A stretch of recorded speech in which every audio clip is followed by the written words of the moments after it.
Hello friends, first of all जय हिंद जय भारत। तो आज है 26 जनवरी और आप सबको मालूम है कि इस दिन हमारा जो संविधान है वो लागू हो गया था हमारे देश पर। तो आज हम लोग 74वां जो है संविधान दिवस मना रहे हैं और 15 अगस्त को हम लोग इंडिपेंडेंस डे मनाते हैं, ये भी आप लोगों को मालूम होगा। तो आज का दिन बहुत ही इम्पोर्टेंट है हमारे कंट्री के लिए और हम सबको समझना चाहिए कि कितने बलिदान, कितने कुर्बानी के बाद ये दिन आया है और हम लोग इसको सेलिब्रेट करते हैं।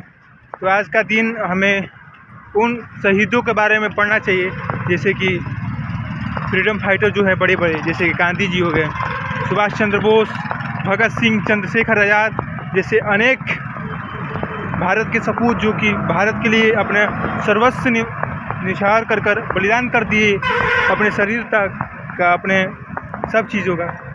तो ऐसे नेताओं को, ऐसे लीडरों को जो पढ़ते हैं तो मन में कुछ अधिक रोमांच पैदा हो जाता है और हमें भी लगता है कि हमें भी अपने देश के लिए कुछ ना कुछ करना चाहिए। चूँकि हम लोग इंजीनियर हैं तो हम लोग इंजीनियरिंग के क्षेत्र में अपने देश के लिए कुछ अलग कर सकते हैं।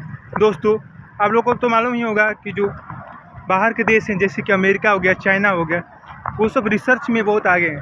तो हमें भी कुछ ऐसा करना चाहिए जिससे हमारे भी देश में रिसर्च का जो कल्चर है वो और अच्छे तरीके से सामने आ सके।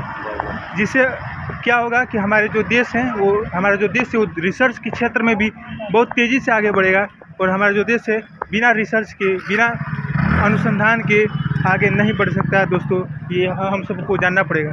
जैसे कि किसी ने कहा है, जय जवान जय किसान जय विज्ञान और जय अनुसंधान। तो जय अनुसंधान तुमको इस नए युग की बहुत बड़ी विशेषता है कि बिना अनुसंधान के हम लोग अपने देश को आगे नहीं बढ़ा सकते। इसलिए चूँकि हम लोग इंजीनियर है और ये हमारा नैतिक धर्म है कि हमारे देश को आगे बढ़ाने के लिए हमें अनुसंधान पर ज़्यादा से ज़्यादा फोकस करना पड़ेगा और इसी के कारण हमारा देश आगे बढ़ेगा।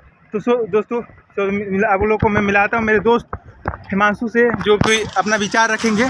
तो जय हिंद भाई लोगों। जैसा मेरे दोस्त ने अंशदान के बारे में कहा कि हमें उसके ऊपर निर्भर रहना पड़ेगा। कई सारी नई तकनीकी हैं जिनके साथ हमको जुड़कर अपने देश का विकास करना है। जैसे कि मेरे दोस्त ने बताया कि कई सारे शहीदों ने अपना सर्वस्व न्यौछावर कर दिया इस देश के ऊपर, जिनमें से भगत सिंह, सहदेव, कई सारे बलिदानी थे जिन्होंने अपने देश के लिए सब कुछ न्यौछावर कर दिया। और बताइए इन सब चीज़ों के बारे में, इनकी कहानियों के बारे में थोड़ा विस्तृत ज्ञान दीजिए। दोस्तों, मेन बात ये है कि हम लोग साइंस के हैं, लेकिन मोटिवेशन जो होता है ना वो हम लोग कहीं से भी पा सकते हैं। जो ये बड़े बड़े नेता थे, बड़े बड़े फ्रीडम फाइटर थे, उनके सामने उस समय कितनी बड़ी बड़ी चुनौतियाँ थी देश को आज़ाद करने का, और उस समय हम लोग के पास इतना शक्ति बल भी नहीं था सेना के रूप में कि हम अंग्रेज़ों से सीधा टक्कर ले सके। कितने दिमाग से, कितने बुद्धि विवेक से गांधी जी ने आज़ाद हिंद फौज कितना त्याग दिया। तो ये सब देखना है और इन सब से हम लोग मोटिवेशन ले सकते हैं। और चूँकि हम लोग इंजीनियर हैं तो हम लोग साइंस के क्षेत्र में क्रांति ला सकते हैं अपने देश के लिए, देश हित में। क्रांति हम लोग किसी भी विभाग में ला सकते हैं। जैसे आप जिस भी विभाग में हो, कुछ सोचें अपने देश के बारे में। सभी सोचते हैं, आप भी सोचें, कुछ अच्छा करें। यही है, थोड़ा सा लेट हो गया ब्लॉग डालने में क्योंकि हम लोग थोड़ा सा पूजा करने चले गए थे। और जिसको भी आप मानते हो वहाँ जाकर शीश नवाइए और इस देश को, इस देश की मिट्टी जहाँ हम लोग पैदा हुए हैं उसको धन्यवाद दीजिए कि हम, और जब भी ज़िंदगी में कुछ ऐसा क्षण मिले जब आप मेरी भारत माँ, हम आपके अनुयायी, तो एक बार कमेंट में भी आप लोग लिखिए जय हिंद जय भारत, भारत माता की जय। तो ठीक है, इसी शब्द से, इसी के जय जवान जय किसान, जय जवान जय किसान जय विज्ञान और जय अनुसंधान। इसके बाद यही है। तो मिलते हैं अगले वीडियो में, तब तक के लिए शुक्रिया और थैंक यू, बाय।